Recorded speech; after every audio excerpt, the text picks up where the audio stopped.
오밤중의 뉴스 함께하고 계십니다. 자, 매주 토요일 이 시간에는 정치루킹 이인혜 기자와 함께하는 시간 마련해 놓고 있습니다.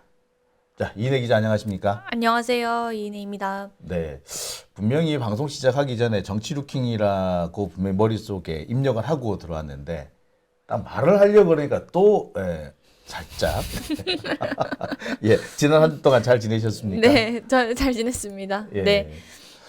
요즘 바쁘시죠? 현장 많이 다니신다고 들었어요. 네, 이제 얼추 그 독감에서 이제 좀 해방이 되고 나서 예. 다시 현장을 좀 나가고 있고, 지금 이제 오늘은 광화문 쪽에 다녀왔고, 원래는 한강진도 좀 다녀왔어야 되는데 시간상 이제 저희 촬영도 해야 되고 여러 시간상 오늘은 광화문만 좀 다녀왔습니다. 시위 현장 다녀보면 어떤가요, 요즘에 분위기가? 지금 어쨌든 분노 여론은 계속 많은데 특히나 어제 이제 윤석열 체포가 실패가 되고 나서 공수처와 특히 대통령 경호처에 대한 분노도 상당했고요.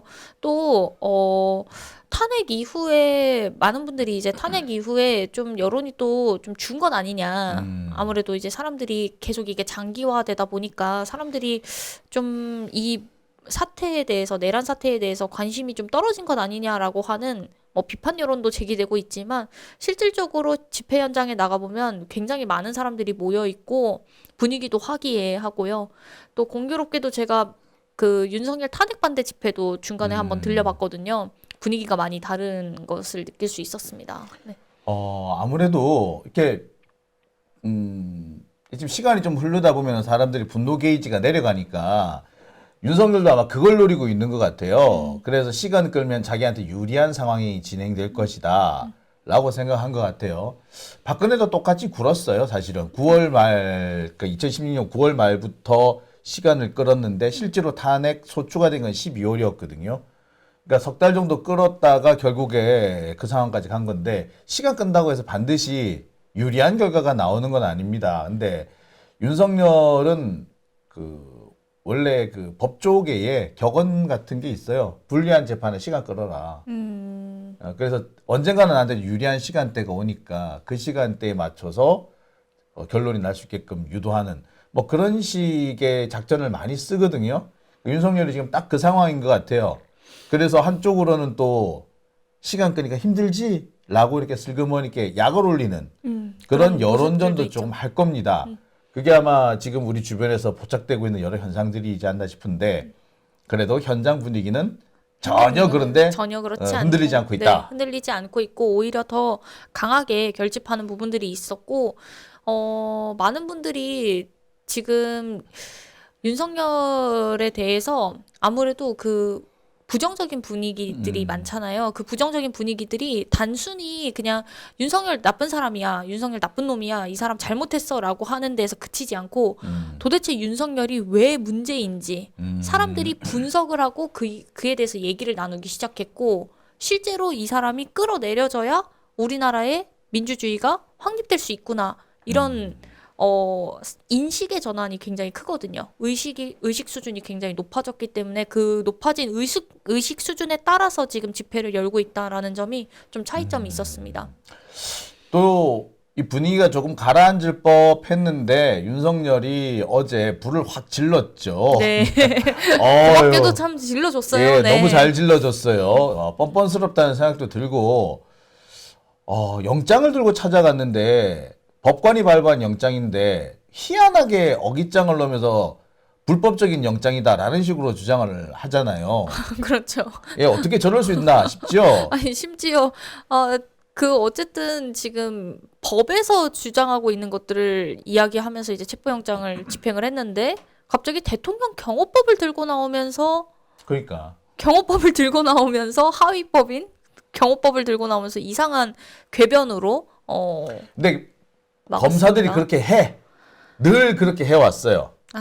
참. 그러니까 그런 식으로 해왔고 그게 매번 통했는데 그래서 이번에도 통할 줄 알았는데 안 통하는 거예요. 어저께 윤석열의 그 태도 네. 보세요. 잡으러 갔는데 다른 핑계를 대면서 오히려 공수처 니들이 불법이다라고 어거지를 쓰잖아요. 어떻게 저럴 수 있나 싶죠. 자, 근데 그 상황이 저는 되게 낯익었어요. 한동훈 기억하십니까? 한동훈 핸드폰 압수수색 될 때 기억하시죠? 네. 그런데 핸드폰 안 뺏기려고 검사랑 몸싸움을 벌였단 말이에요. 그 몸싸움을 가지고 예, 그 몸싸움이나 어제 있었던 윤석열의 그 농성이라고 해야 되나? 규모의 차이는 있을지언정 본질적으로는 거의 차이가 없어요. 결국에는 나중에 그 검사가 독직 폭행으로 기소가 됐잖아요. 네. 만약에 우리가 장용진이가 검사하고 핸드폰 안 뺏기려고 몸싸움했다. 내가 공무집행 방해야. 근데 거기는 정반대가 됐죠. 그렇죠. 그러니까 그런 식의 경험이 꽤 있었던 거예요. 심지어 내가 한동훈 딸의 입시 비리 부분을 지적을 했는데 입시 비리 부분에 대해서 수사를 하는 게 아니라 내가 아동학대로 기소를 당하는 참 황당한 기소예요. 예. 네. 그런 일이 늘상 있었던 거예요. 그러니까 윤석열은 매번 그런 짓으로 자기가 불리한 상황이 됐을 때 어거지 희한하게 아주 되치게 하는 정반대의 억지스러운 법 적용을 해가지고 그게 먹혔던 거야. 이번에도 먹힌다고 생각한 거예요. 근데 이상하게 안 먹히니까 지도 좀 이상할 거야. 그렇겠죠. 예, 상황은 그런 거예요. 근데 그렇게 할 수 있었던 이유는 그때 같으면 그러니까 한동훈 같은 경우에는 기자들이었지. 기자들이 그 상황을 만들어준 거였고 이번에 윤석열 같은 경우에는 그 든든한 호위무사들이 있더구만. 아, 그러니까요. 경호처 애들 야 대단하더라. 아우, 정말 그 사람들이 너무 막아서 그 강한 저지를 해서 문제가 됐던 부분들이 많았던 거죠. 보통 지금쯤이 되면 경호처장 같은 사람도 적당히 물러설 수밖에 없거든요. 근데 경호처장이 더 설쳤더라고요. 네, 물러서야 맞는 건데 이상하게 윤석열을 내어주지 않으려 아주 최선을 다했습니다. 네. 그러니까 그런 자들인 거예요. 네. 시당초에. 네. 자, 그래서 오늘 준비한 주제가 이거죠. 윤석열의 호위무사 박종준 뒤가 구린 놈이었다. 이 사람이 경호처장이죠? 네, 경호처장입니다. 예, 네. 경호처장인 박종준 역시 뒤가 구린 놈이었군요.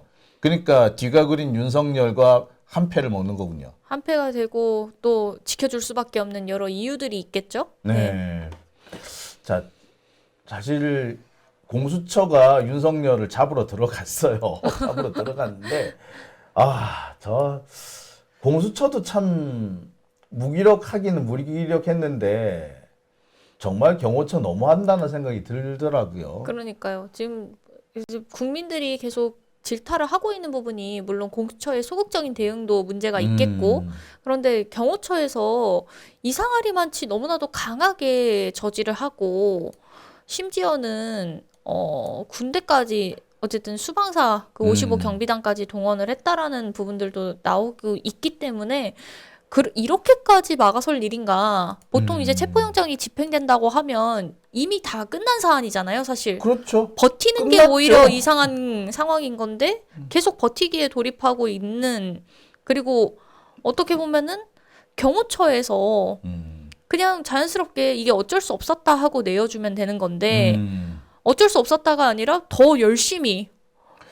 막고 정말 있으니까 이해가 안 거예요. 되는 거죠. 그러니까 윤석열 주변에 있는 사람들이 그런 식으로 지금까지 해왔고 그걸 보상을 받은 거예요. 한동훈이 대표적인 인물인 거야. 그랬기 때문에 누구나 나도 한동훈처럼인 거야. 박종준 경호처장 역시도 비슷한 생각을 하고 있지 않을까라는 네. 생각이 들어요. 아니 좀 보시면 아시겠습니다만 한동훈의 경우도 보세요. 지금 여러 가지 얘기들이 나오고 있잖아요. 그 도저히 저 사람이 어떻게 검사 생활을 했나 싶을 정도 본인이 뭐 공정 어쩌고 하면서 그 수많은 사람들을 잡아 가뒀지만 결국엔 똑같은 아니 더 지저분한 그런 상황이었지 않습니까? 그리고 댓글팀도 지금 운영한다고 그러잖아요. 우리 같으면 큰일 났어 지금. 지금 감옥 가도 한 100번은 갔을 건데. 그렇죠. 그런데도 안 가고 있잖아요. 그러니까 그 밖에 다른 사람들도 아 나도 윤석열한테 충성하면 저렇게 되지 않겠나. 근데 박종준은 너무 막차를 타가지고 될래나? 그러니까요. 안 될 것 같긴 한데. 박종준이 막차 탄 건 상관없는데 아니 지가 막차 타려고 우리 애꿎은 수방사 병사들을 이용했다는 게 참 그게 열받아요. 그게 정말 화나는 일인데요. 안 그래도 지금 적법한 절차에 따라서 경호 조치가 이루어질 거다라고 얘기를 했단 말이죠, 처음에. 그렇죠. 근데 그 얘기가 무색하게도 적법한 게 아니라 굉장히 불법적으로 지금 수방사 55 경비단을 동원하면서 심지어 경호처 밑에 있는 직원들한테도 내가 책임질 테니까 책임을 못 져, 지가. 책임을 질 어떻게 테니까 책임져? 무조건 지켜라. 이런 식으로 또 오더를 내렸다고 하지 않았습니까? 책임 못 질걸요? 이거는 아무리 내가 질 수가 책임질게 없죠, 다 이거는. 해라 해도 그 내가 다 뒤집어 쓰면 되니까 나머지 사람들은 뭐 건드리지 마세요. 요가 이렇게 얘기하고 싶은 모양인데 그게 안 되죠. 다 내란죄는 그게 안 돼요. 그리고 관여가 될 수 있는 사안인 건데. 내란죄는요. 그 공소시효도 없어요. 이거 다 내란죄 범인의 그 도피시키는 이런 내란 공범에 해당되기 때문에 이 사람들은 글쎄 앞으로 공무원 생활 영원히 못할 걸? 반역자를 누가 공무원 시켜줘? 이게 걸리는 부분인 건데 이게 문제가 되는 게 지금 수방사 55 경비단이 네. 원래는 그 외곽에서 경호부대이라서 그 외곽 경호에 한해서만 대통령 경호처장의 지시를 하달받는 그런 관계인 건데 네. 지금 이 대통령, 그러니까 윤석열이라고 하는 그 사람 내란 수계를 지켜주기 위해서 지시를 내렸고 그게 지금 동원이 됐다라는 부분인 거잖아요. 그렇죠. 이제 그게 지금 현재 문제가 되고 있는 부분이다라고 볼 수 있는 거죠. 그러니까 뭐냐면 그 경비를 하는 게 그 원래 청와대 경비 같은 경우에는 수방사가 외곽 그 특히 이제 그 북한산 쪽 산 쪽에 외곽 경계를 하고 담벼락을 따라서 또 외곽과 경계를 할 때 수방사가 해요. 그다음에 주변 경계는 또 그 시가지 쪽은 경찰이 하고 산 쪽은 수방사가 하고 막 그랬어요. 하여튼 뭐 여러 가지 하여튼 외곽 경계를 만든 거지 근접 경호는 수방사가 안 하거든요. 근데 수방사 병력을 끌고 와서 이렇게 상당히 대치를 했다라는 것 대치를 자체는 시켰다는 게 넌 정말 기가 차는 거 노릇이죠. 그러니까 애꿎은 병사들은 사실 국방의 의무를 다 하려고 온 건데 갑자기 이 불법적인 경우에 동원이 돼서 자칫 내란 동조로 그러니까. 처벌을 받을 수 있는 위기에 놓인 거 아니에요? 이 한 사람 때문에. 그러니까 이게 정말 심각한 문제가 그 문제인 거죠. 그러니까 본인들도 문제가 된다는 걸 알았는지 전부 다 이렇게 방향을 뒤쪽으로 돌려놨어, 애들을. 그러니까 모자 쓰고 저 귀돌이 한 거 하며 옷 입은 거 하니까 전형적으로 수방사 병력의 모습이네요. 그리고 보니까 다 그 모자의 계급장이라든지 소속 이 기호를 다 가렸네요. 그랬어요. 네. 그러니까 자기들도 문제가 있다는 걸 안 거 아니야. 근데 이런 짓을 왜 하나 모르겠네. 나이를 그만큼 먹어가지고. 그러니까요. 지 자식 같았으면 저런 일 시키나? 절대 안 시키죠. 그런데 지금 그 애꿎은 병사들을 동원해가지고 지금 결국에는 본인이 어떤 이유가 있어서 윤석열을 지킬 수밖에 없는 어떤 이유가 있었기 때문에 지키지 않았겠습니까? 그죠. 근데 그 이유 때문에 병사들을 동원해서 자기 사병처럼 결국 부린 거 아니에요? 그러니까요. 그게 정말 화나는 지점인 거죠, 그 부분이. 지금 박종준하고 이제 경호처 차장하고 이 사람들은 지금 그 입건이 돼 있는 상태예요. 그래서 오늘 원래 소환이 돼야 되는데 오늘 소환 통보 받고도 안 갔더라고요. 한시도 자리를 비울 수 없다라는 이유로 가지를 않았고 한시도 자리를 비울 수 없다. 네, 한시도 자리를 비울 수 없다고 합니다. 안 올 줄 알았어, 네. 사실. 그래서 어제 체포를 했었어야 되는데 현장에서. 바로 했어야 되는데 참 안타깝네요. 그래서 오늘 2차로 소환 조사 이제 출석 요구를 하긴 했는데 뭐 그에 대해서도 똑같이 불응을 하겠죠.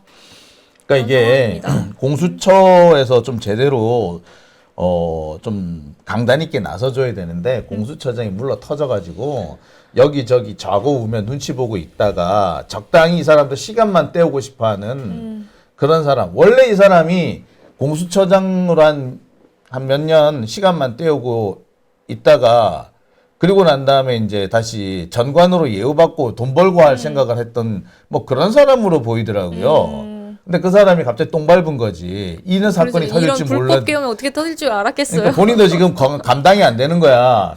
감당이 안 되면은 아예 끼어들 생각을 말든가. 또 끼어들어? 아니 뭐 끼어들었잖아요. 경찰하고 검찰하고 한참 수사 벌일 때 공수처도 슬그머니 들어와서 그러니까 들어오지를 말든가. 그러니까 사실 그때 들어오는 바람에 뭐 본인이 뭐 오히려 더 좀 일을 더 맡게 된 거잖아요. 그랬으면 제대로 하든가. 지금 자기께 자기가 넘어간 두 상황인 종류의 것 사람이 같은데. 있는 것 같아요. 네. 박종준처럼 윤석열을 실드치기 위해서 온갖 불법을 저지르는 자와 오동훈 공수처장처럼 눈치만 대충 보고 자리 떼우려고 하는 사람, 그 사람들이 참 희한하게 화음을 이루는 것 같아요. 내가 참. 윤석열 휘하에서 아주 그런 사람들만 모여가지고 지금 일을 벌리고 있는데, 아, 이 박종준의 뒤를 보다 보니까 참 문제가 많은. 오래전부터 권력의 끈앞풀이었다. 뭐 그런 네. 얘기들이 있더라고요. 네네, 그렇습니다. 어떤 내용들인가요? 일단 이 사람이 원래는 잘 나가던 사람입니다.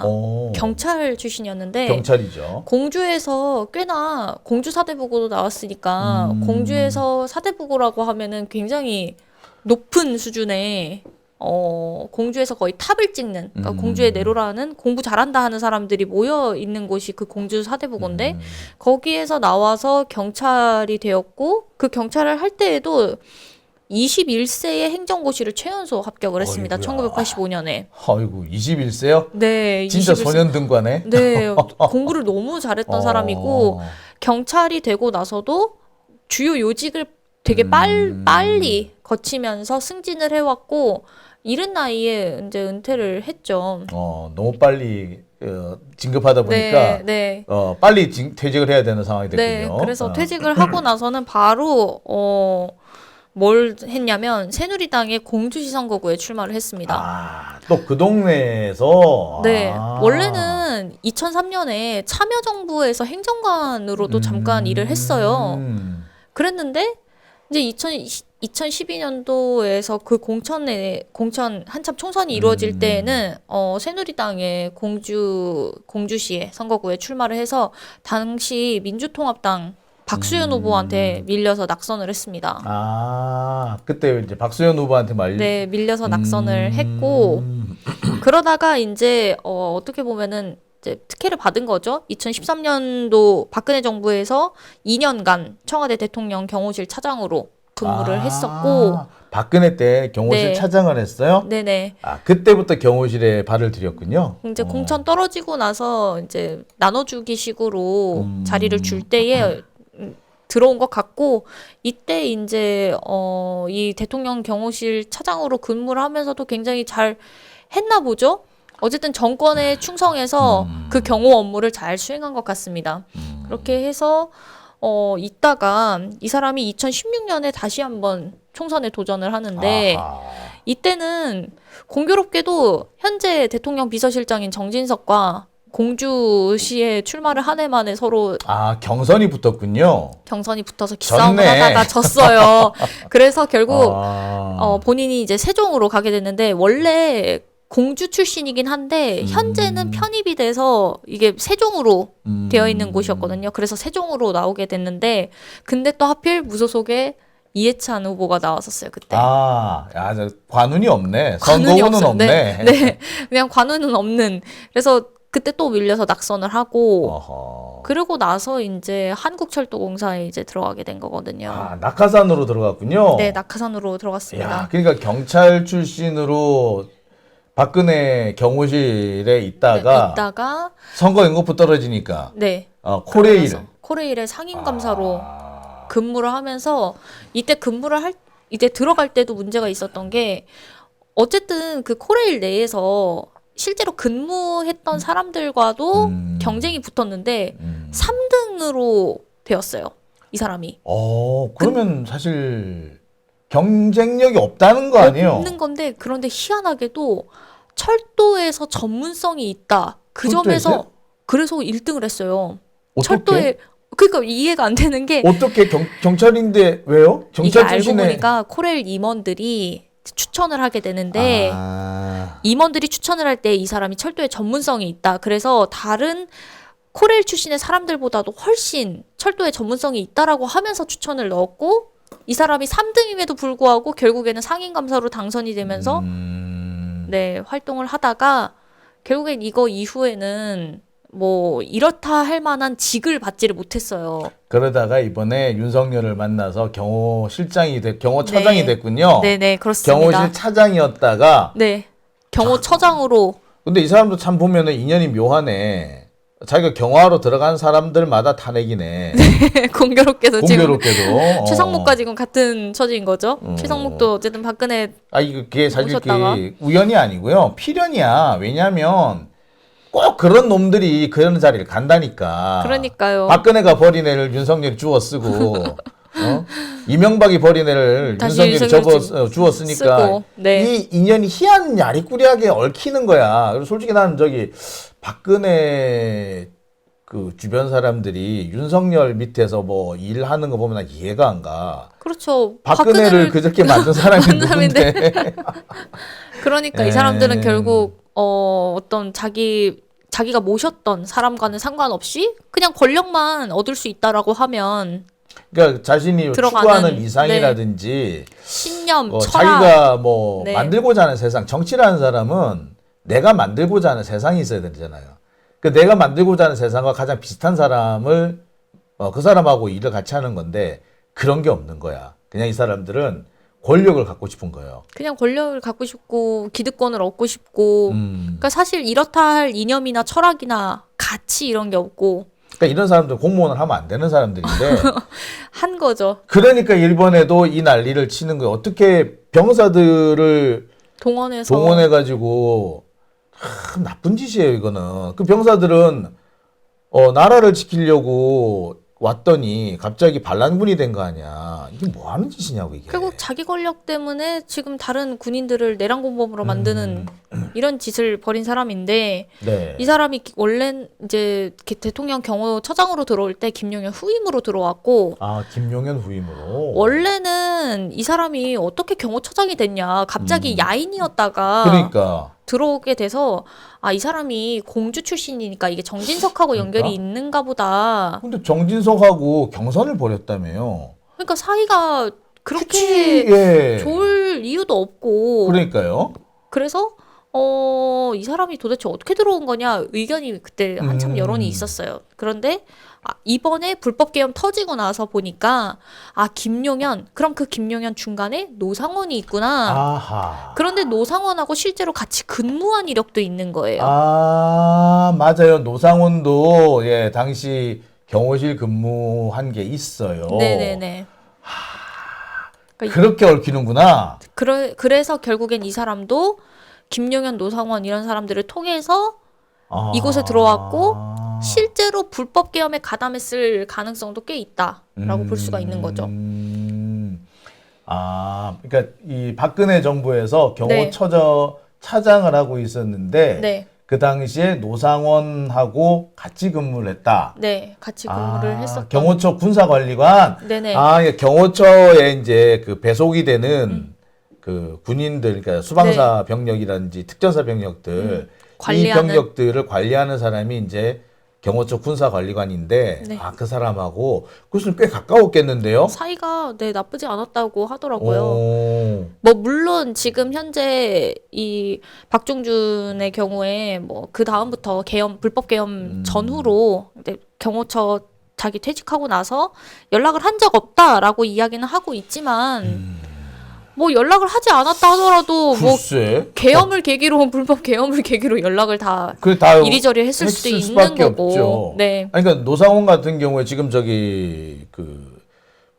김용현 공소장을 보면은 그러니까 올해 2024년 초부터 올해가 아니구나 벌써 작년이네요. 네네네. 2024년 초부터 계속 그 대통령실을 드나들었어요. 그랬으면은 박종준하고 계속 마주칠 수밖에 없었어.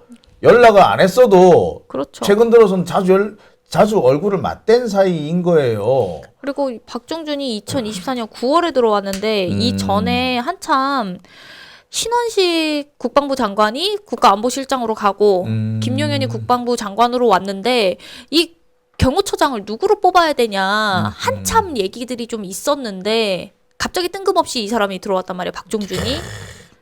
그렇다면 누군가가 강력히 추천했을 텐데 강력히 추천한 사람이라면 김용현이나 노상원이나 뭐 이런 사람 그렇죠. 경호실을 거쳐간 사람들 그런 사람들이 했을 수밖에 없네요. 없고 또 하필 또 새누리당에서 공천 못 받고 그러네. 이런 사람 어쨌든 뭔가 한 자리라도 꼭 얻어야겠는 그런 사람들은 이제 계엄에서 뭔가 하나를 얻어야 되니까 그러니까 지금도 그 맥락이라고 보면 되네. 어떻게든 간에 실패했지만 이 계엄에서 윤석열을 복귀하게 만들어서 자기가 공신이 되어야 한다. 그러기 위해서는 눈에 물불 안 바리겠군요. 열심히 할 수밖에 없는 거죠. 지금 저지를 할 수밖에 없는 상황인 거죠. 네. 사실상 이 사람이 내란에 가담했다라고 볼 여지도 있는 것 같아요. 네, 지금 좀 말씀을 드리면 불법 비상계엄 선포하기 3시간 전에 조지호 경찰청장이랑 김봉식 서울경찰청장을 네. 불렀다. 근데 이 부른 사람이 이 박종준 경호처장인데 그냥 부를 리가 없잖아. 그리고 그냥 부를 리도 없고 이 사람들은 이미 경찰이라는 메커니즘 안에서 같이 어느 정도 다 알고 지내던 사이이잖아요. 그러니까 이 사람이 지금 같은 박종준의 경우에는 지금 자기는 그냥 대통령이 시켜서 전화를 한 것뿐이다. 불법 계엄에 관련된 그런 회의를 하는 줄도 몰랐고 그런 모임이 있는 줄도 몰랐다. 자기는 거기에 배석하지도 않았다라고 이야기를 하고 있지만 실제로 이 불법 비상계엄이 선포될 모를 것이다라는 수가 없지. 걸 알고 연락을 했을 것이다라고 하는 게 있는 거고. 아니 내가 만약에 경호처장이야. 그러니까 대통령실 관저에 드나드는 사람들은 내가 다 알아. 근데 보니까 그 안보실장 하던 사람이나 전임 경호실장 하던 사람이나 국방부 장관이나 법무부 장관에 행안부 장관. 아니 그다음에 저 군인들이 자꾸 드나들어. 근데 내가 잘 알던 노상원이나 특전사령관이나 수방사령관이 돌아들여? 아니 자 방첩사, 수방사, 특전사가 왔다 갔다 한 곳에서 모인다는 것 자체가 사실은 이미 어느 정도 이미 그게 이제 지금도 보면은 그 자료가 있어요. 그 김용현 공소장에 보면은 이 사람들이 자주 모여. 심지어 국방부 장관 공간에서 이 김용현 뭐 노상원 뭐 그다음에 그 이진우 뭐 여인영 뭐 이런 사람들이 모였는데 그 자리에 갑자기 윤석열이 떡 가는 거야. 근데 혼자 가나? 반드시 경호처장 데리고 가는 거예요. 그랬으면 모를 수가 없지. 없죠, 근데 이미. 몰랐다고 하는 것 자체가 거짓말이죠. 거짓말이고 아니 몰랐다라고 하면 지금 이렇게까지 지켜줄 필요도 없는 거죠. 사실 윤석열을. 그렇지. 그리고 이 상황에서 몰랐다면 지가 무능한 거죠. 그렇죠. 이게 몰랐다면은 그래서 정말. 어떻게 보자면은 내란에 가담한 사람이다. 네. 아, 그렇게 볼 수가 있는 건데 그러니까 이 사람도 수사 대상이에요, 사실은. 그러네요. 수사 대상인데 수사 대상이 또 다른 수사 대상을 지켜주면서 또 지금 다른 버티고 불법을 있는- 저지르는 거니까. 불법을 저지르고 있고 사실 이들이 이렇게 지금 버티고 있는 상황에서 언제 또 무슨 일이 벌어질지는 그렇죠. 알 수가 없고 그런 상황인 거죠. 지금 결국에는 윤석열이 자기 목숨 하나 지키려고 이 박종준까지 동원해서 윤석열과 박종준이 지금 어떻게 보면은 수방사에 있는 군인들을 자기 사병처럼 지금 그러니까요. 부렸잖아요. 이런 일도 벌이는 사람들이 뭔 짓을 못하겠어. 뭔 짓을 못 하겠어요, 진짜. 뭔 일을. 하루라도 빨리 끌어내려야 되는데 공수처장이 영 지금 이상합니다. 이상해가지고 의지가 없는 것 같아. 그러니까 뭐 일각에서는 뭐 공수처에 나름 의도가 있을 것이다라고 에이. 보는 것도 있지만 결국에는 중요한 게 지금 빨리 수사를 해야 되는 건데 일단 자꾸 미루면 미룰수록 좋지 않죠. 오동훈이라는 사람이 뭔가 의도를 가지고 준비를 하는 그런 사람이 아니에요. 천성적으로 게을러. 아니 그리고 지금 이번에 그 생방송으로 어쨌든 지금 다 생중계가 됐잖아요. 네. 그 실제로 대치하는 그런 상황들을 봤을 때에도 이거 누가 보더라도 지금 공수처 짜고 치고 있는 거네. 그러니까요. 네, 다 국민들이 벌써 다 이미 봤잖아요. 아니 경찰에서 이 박종준 긴급 체포하자 라고 했으면 긴급 체포하는 게 맞지. 체포도 그걸 왜 해서. 안 해? 그러니까요. 불상사가 날 것 같다고? 아니 지금 경호처에서 총 쏠 것 같아요? 그럼 진짜 큰일 나는 거야. 그 다음부터는 진짜 그 진압 병력이 들어가도 상관없어. 경찰은 병력 없는 것 같아. 경찰청 특공대가 있잖아요. 경찰 특공대가 사실은 원래 707 하던 애들이 전역해가지고 경찰 특공대로 와요. 그러니까 걔네들도 충분히 그렇게 할 수 있거든. 근데 그걸 투입할 만한 여건이 돼버린다고. 절대로 불상사 안 일어나요. 근데 불상사 일어날까봐 했다? 지가 다칠까봐. 그런 거죠. 이 오동훈이라는 사람은 원래부터 좀 그러니까 흐물흐물한 놈이니까 윤석열이가 임명을 한 거예요. 임명을 한 거죠. 결국에는 지금 경호처 이 박종준이 말씀하신 것처럼 총까지 다 준비해서 총도 구비하게끔 해놓고 했는데 사실 오동훈 같은 경우에 본인이 이야기를 하지 않았습니까? 어쨌든 만약에 경호처에서 방해를 하면 무조건 집행하겠다. 너희들도 체포를 하겠다라고 그거 했으면은 선언을 했으면 해야죠. 어떻게 안일하게 대응을 합니까? 또 남자가 말이야. 칼을 뽑았으면 무라도 썰어 먹어야지. 아니 그걸 왜 다시 집어넣어 칼집에? 이건 집어넣은 것도 아니고 사실상 그냥 칼을 버린 건 아닌가요? 참 그런 상황인데 이 박종준이 참 위험한 인물이기 때문에 한시라도 빨리 윤석열 체포와 더불어서 이 사람도 똑같이 체포를 좀 해서 수사를 해야 되지 않나라는 그런 생각이 듭니다. 네. 정말 위험한 사람이네요. 네, 근데 문제는 이런 지뢰 같은 사람들이 곳곳에 퍼져 있고, 뭐 말씀하신 것처럼 공수처뿐만 아니라 검찰부터 시작해서 경찰, 윤석열이 참 이런 거는 쓰레기들만 잘 모아놨어. 잘 모아놓고 잘 배치를 또 시켜놨어요 또. 그러니까 고비고비마다 폭탄이 하나씩 있는 거예요. 숨겨놓은 폭탄이 있는 거야. 왜 윈도우 게임 중에 폭탄 찾기, 지뢰 찾기 있잖아요. 꼭 그거 하는 느낌. 참 답답합니다. 네. 그럼에도 불구하고 저는 이번 공수처 체포 생중계 보면서 이거 국민들이 또 들고 일어날 수밖에 없는 사안을 결국에 하나 국민의 힘으로 만들어놨구나 해서 국민의 힘이래. 시민의 힘으로. 너무 네 그런데 이런 꼭 바꾸겠죠. 네네네. 그래서 정말 국민들이 좀 들고 일어나서 이번 체포도 신속하게 좀 이루어질 수 있도록 해야 될 것이다라고 좀 말씀드릴 수 있겠습니다. 네, 뭐 저 같으면은 오동훈 공수처장 붙잡고 너 윤석열 빼돌리려고 하고 있지? 너 짰지? 너 얼마 받았니? 라고 한번 질러버렸으면 좋겠다. 그러니까요. 국회에서 그렇게 질렀으면 좋겠는데 이 인간이 또 말은 또 뻔지르르하게 해요. 잘해요. 그리고 사근사근하게 참 잘하더라고요.